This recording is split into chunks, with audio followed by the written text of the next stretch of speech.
नल और नील की धार्मिक कथा। रामायण की कथा में नल और नील नामक दो वानरों की कथा आती है।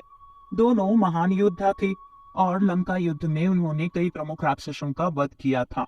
कई लोगों को ये लगता है कि नल और नील भाई थे।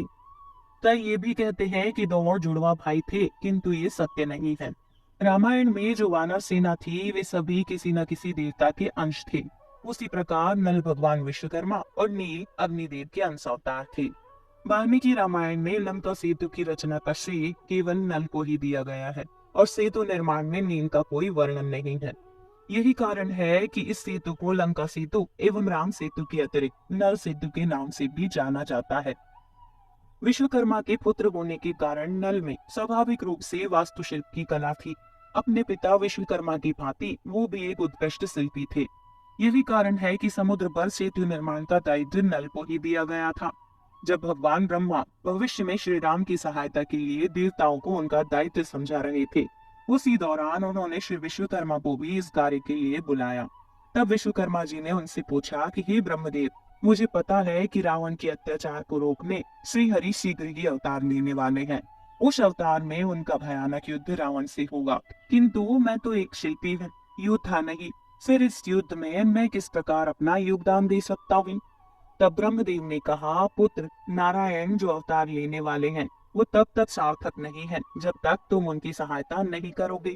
तुम्हें उनकी अवतार काल में एक अत्यंत ही महत्वपूर्ण कार्य पूर्ण करना है, जो समय आने पर तुम स्वतः ही समझ जाओगे। इस प्रकार ब्रह्मदेव के आदेश पर विश्वकर्मा के अंश से नल का जन्म वानर योनि में हुआ। कहा जाता है कि अग्निदेव के अंश से जन्मे नील भी उसी दिन पैदा हुए और दोनों बहुत घनिष्ठ मित्र थे। बचपन में नल बहुत चंचल थे। वे वन में तपस्या कर रहे ऋषियों की देव मूर्तियों को सरोवर में डाल देते थे। नील भी उनके इस कृत्य में उनका बराबर साथ देते थे। ऋषियों को इनकी शरारतों से बड़ा कष्ट होता था और उन्हें अपनी देव मूर्तियां बार बार बनानी पड़ती थी। इससे उन्हें क्रोध तो बड़ा आता था, किंतु बालक होने के कारण वे उन्हें कोई दंड नहीं देते थे। एक बार शिवरात्रि के दिन ऋषियों ने शिवलिंग की स्थापना की, किंतु सदा की भांति नल ने उस शिवलिंग को चुराकर सरोवर में डाल दिया। ऋषियों को इससे विलम्ब हुआ और पूजा का शुभ मुहूर्त बीत गया।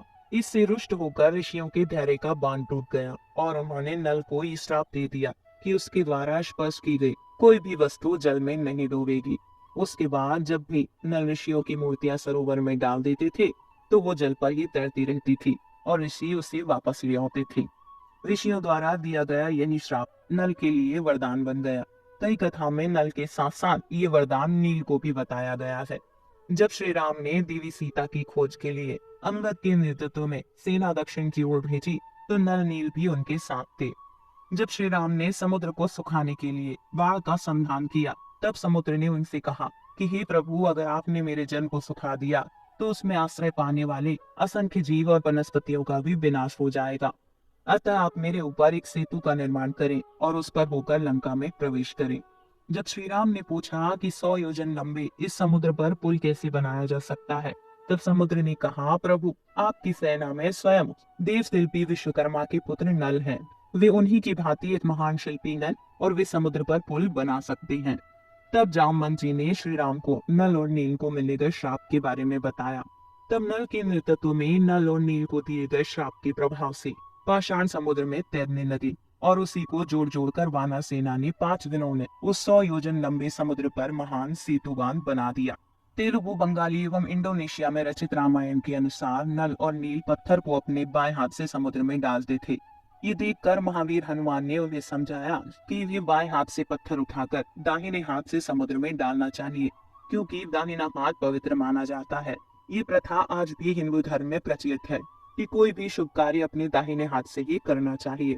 आनंद रामायण के अनुसार ऐसा वर्णन है कि नल द्वारा स्पर्श किए गए पहले 9 पाषाणों से श्री राम ने 9 ग्रहों की पूजा की और उसे सबसे पहले समुद्र में प्रवाहित किया ताकि सेतु का कार्य निर्विघ्न पूरा हो सके। कंब रामायण के अनुसार लंका में प्रवेश करने वाली सेना का चौथा भाग नल के नेतृत्व में था।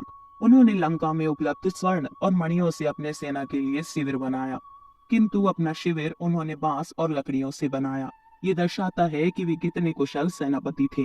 लंका युद्ध में भी नल ने बढ़ चढ़ के भाग लिया। जब इंद्रजीत ने वानर सेना में त्राही त्राही मचा दी तब नल ने उसे युद्ध के लिए ललकारा। इस युद्ध में मेघनाद ने नल को अपने सहस्त्र बाणों से बीन दिया था। राक्षस युद्धपति तपना का वध भी नल ने उस युद्ध में किया। महाभारत के अनुसार तुंडक नामक महान राक्षस युद्ध का वध भी नल ने उससे 3 प्रहर युद्ध कर किया। जैन धर्म में भी नल और नील का वर्णन आता है। उनके अनुसार नल ने मंगी तुंगी पर्वत पर जैन धर्म की दीक्षा ली थी।